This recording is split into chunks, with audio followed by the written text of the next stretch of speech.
میں ایک نماز کا ذکر کرتا ہوں۔ عموماً ہمارے ہاں فرائض ادا کیے جاتے ہیں، واجبات ادا ہوتے ہیں، سنن موقدہ ادا ہوتی ہیں، اور بعض وہ نمازیں جو سنن موقدہ نہیں ہیں، نوافل ہیں، لیکن بے حد مفید ہے، اس طرف ہماری عام طور پر توجہ نہیں جاتی، اور توجہ جائے بھی تو ہم چھوٹے چھوٹے شکوک و شبہات سے ڈر کر اس کا کھل کے اظہار نہیں کرتے۔ اس نماز کا نام ہے صلاۃ التسبیح۔ کیا نام ہے؟ صلاۃ التسبیح۔ اس کو سنیں بھی، طریقہ بھی ذہن میں رکھ لیں اور پڑھنے کی نیت بھی کر لیں۔ یہ سنن ابی داؤد کے اندر بھی ہے، جامع ترمذی کے اندر بھی ہے، سنن ابن ماجہ کے اندر بھی ہے۔ حضور اکرم صلی اللہ علیہ وسلم نے اپنے چچا حضرت عباس رضی اللہ تعالیٰ عنہ فرمایا، پہلے فضیلت سننا، رسول اللہ صلی اللہ علیہ وسلم نے اپنے چچا حضرت عباس کو فرمایا، یا عباس یا عمّا، پہلے 4 مرتبہ فرمایا، اے میرے چچا، اے عباس، الا اوتی کا، کیا میں آپ کو کوئی عطیہ نہ دوں؟ الا امنحو کا، کیا میں آپ کو ہدیہ نہ دوں؟ الا اخبرو کا، کیا میں آپ کو بہترین بات نہ بتاؤں؟ الا افعل بک 10 خصال، کیا میں آپ کو 10 چیزیں ایسی نہ بتاؤں؟ اذا انت فعلت ذلک غفر اللہ لک ذنبک، اگر آپ اس کا اہتمام کریں تو اللہ آپ کے گناہ معاف کر دے۔ اور گناہ کون سے؟ یہ سننا، کون سے اللہ آپ گناہ معاف فرمائے؟ اولہ و آخرہ، آپ کے پہلے گناہ بھی معاف کرے، جو بعد میں کریں گے وہ بھی معاف کرے۔ 2 ہو گئے۔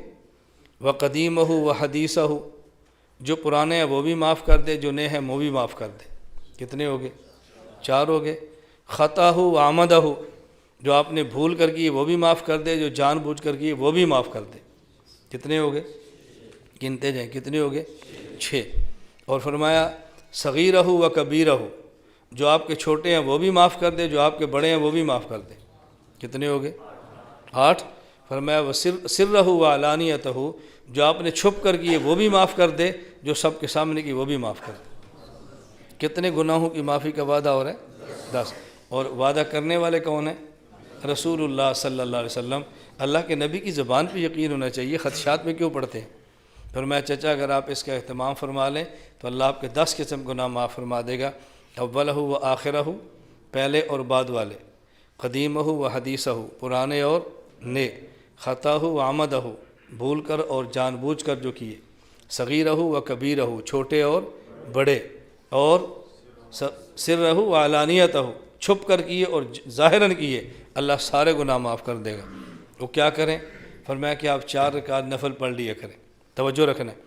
ان میں جب آپ پہلی رکعت پڑھیں تو سبحانک اللہ پڑھیں، اس کے بعد ثنا کے بعد آپ 15 بار پڑھ لیں، سبحان اللہ والحمد للہ ولا الہ الا اللہ واللہ اکبر، پھر اعوذ باللہ، پھر بسم اللہ، پھر سورۃ الفاتحہ، اور پھر سورت، اور پھر 10 بار پڑھیں سبحان اللہ والحمد للہ ولا الہ الا اللہ واللہ اکبر۔ پھر آپ رکوع میں جائیں، رکوع کی تسبیحات پڑھیں، سبحان ربی العظیم 3 بار، 7 بار، 9 بار طاق جو ہیں، اور پھر آپ 10 بار پڑھیں سبحان اللہ والحمد للہ ولا الہ الا اللہ واللہ اکبر۔ پھر آپ کھڑے ہو، جیسے کہتے ہیں قومہ، سمع اللہ لمن حمدہ ربنا لک الحمد، یہ پڑھیں، اور اس کے بعد پھر آپ 10 بار پڑھیں سبحان اللہ والحمد للہ ولا الہ الا اللہ واللہ اکبر۔ پھر سجدے میں جائیں، پھر سجدے کی تسبیح سبحان ربی الاعلیٰ 3 بار، 5 بار، 7 بار، 9 بار طاق، پھر 10 بار پڑھیں یہی سبحان اللہ والحمد للہ ولا الہ الا اللہ واللہ اکبر۔ پھر آپ سجدے سے اٹھیں، اسے کہتے ہیں جلسہ، بیٹھیں، اس میں پھر آپ پڑھیں 10 بار سبحان اللہ والحمد للہ ولا الہ الا اللہ واللہ اکبر۔ پھر آپ سجدے میں جائیں اور سجدے کی تسبیح پڑھیں سبحان ربی الاعلیٰ 3 بار، 5 بار، 7 بار، جو بھی اس کا عدد تھا طاق عدد۔ اس کے بعد پھر 10 بار پڑھیں سبحان اللہ والحمد للہ ولا الہ الا اللہ واللہ اکبر۔ تو ایک رکعت میں آپ نے پڑھا ہے 75 بار۔ کتنی بار؟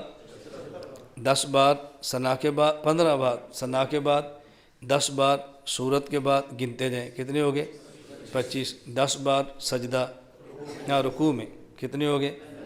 پھر 10 بار قومہ، پھر 10 بار سجدہ، پھر 10 بار جلسہ، پھر 10 بار سجدہ، 75۔ ایک رکعت میں 75، تو 4 رکعت میں کتنے ہو گئے؟ 300۔ یہ پڑھ لیا کرو۔ اور پھر اللہ کے نبی نے کیا ارشاد فرمایا، ان استطعت ان تصلیھا فی کل یوم مرۃ فافعل، اگر آپ ہر روز ایک بار پڑھ سکتے ہیں تو ضرور پڑھیں۔ فإن لم تفعل، اگر ہر روز نہیں پڑھ سکتے، ففی کل جمعۃ مرۃ، پھر آپ ہفتے میں ایک بار پڑھ لیں۔ فإن لم تفعل، اگر آپ ہفتے میں ایک بار نہیں پڑھ سکتے، نہ آپ نہیں پڑھ سکتے، تو پھر ففی کل شہر مرۃ، آپ مہینے میں ایک بار پڑھ لیں۔ اگر آپ ایک مہینے میں ایک بار نہیں پڑھ سکتے، ففی کل سنۃ مرۃ، پھر سال میں ایک بار پڑھ لیں۔ اور اگر آپ ہر سال ایک مرتبہ نہیں پڑھ سکتے، فإن لم تفعل ففی عمرک مرۃ، تو میرے چچا عمر میں ایک مرتبہ آپ ضرور پڑھ لیں۔ تو آپ اس کی نیت کر لیں ہر روز، اگر ہر روز نہیں تو ہفتے میں ایک بار، ہفتے میں ایک بار نہیں تو پھر مہینے میں ایک بار، مہینے میں ایک بار نہیں تو پھر سال میں ایک بار، اور سال میں ایک بار نہیں تو پھر زندگی میں ایک بار۔ تو زندگی میں تو ایک بار انشاءاللہ سب پڑھیں گے نا بھائی، نیت کرتے ہیں انشاءاللہ سب پڑھیں گے۔ اس حوالے سے دو چار باتیں ذہن نشین فرما لیں جو مسائل بتانے ضروری ہیں۔ نمبر ایک طریقہ وہ ہے جو میں نے آپ کو اب بتایا ہے۔ دوسرا طریقہ یہ ہے کہ آپ ثنا پڑھیں، پھر اعوذ باللہ، پھر بسم اللہ، پھر سورۃ الفاتحہ، پھر سورت، اور پھر 25 بار، نہ 15 بار، پھر 15 بار، پھر رکوع میں 10 بار، قومے میں 10 بار، سجدے میں 10 بار، پھر جلسے میں 10 بار، پھر سجدے میں 10 بار۔ پہلی رکعت کے دوسرے سجدے جب اٹھیں تو بیٹھ کر 10 بار پڑھ لیں اور پھر کھڑے ہو جائیں، پھر کھڑے ہو جائیں۔ پہلا طریقہ کیا تھا؟ ثنا کے بعد 15 اور سورت کے بعد 10۔ اب کیا ہے؟ سورت کے بعد 15 اور دوسرے جلسے کے بعد، دوسرے سجدے کے بعد 10۔ اس ترتیب پر آپ پڑھ لیں، وہ پڑھیں گے پھر بھی 75، اور 4 رکعت کے 300 بنیں گے۔ ایک مسئلہ۔ دوسرا، یہ جو 4 رکعت پڑھنی ہے اس کے اندر سورت کون سی پڑھیں؟ جو سورت جہاں سے مناسب سمجھیں آپ تلاوت کر لیں۔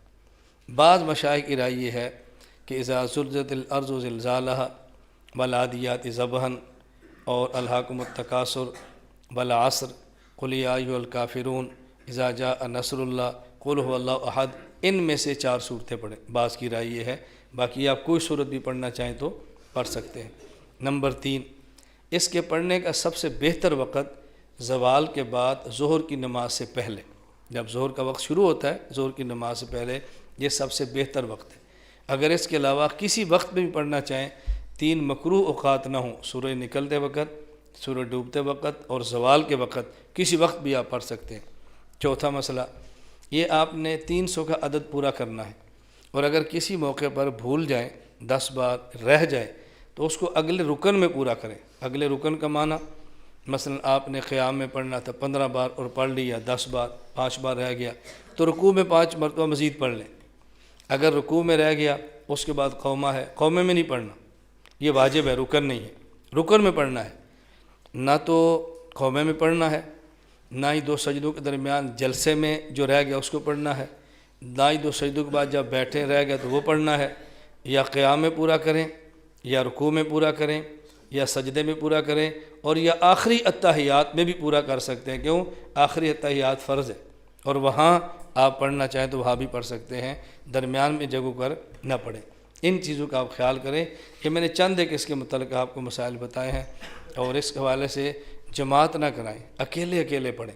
اب تو ہمارے ہاں ایک عجیب مسئلہ شروع ہوا کہ صلاۃ و تسبیح کا اعلان ہوتا ہے اور عورتیں جماعت کراتی ہیں۔ جی مرد نہیں، عورتیں، ہم کہتے ہیں مرد جماعت نہ کرائیں، اب عورتیں جماعت کے لیے تیار بیٹھی ہیں۔ اس لیے جماعت نہیں کرانی، انفراداً پڑھنا ہے، گھر میں پڑھیں، خلوت میں پڑھیں، نوافل ہیں، اور سب سے بہتر یہی ہے۔ باقی مسجد میں آ کر پڑھیں تب بھی حرج نہیں ہے، لیکن جماعت کا اہتمام نہ کرائیں۔ اللہ تعالی ہم سب کو اہتمام کی توفیق عطا فرمائے۔ تو آپ اس کا خیال رکھیں گے نا بھی انشاءاللہ۔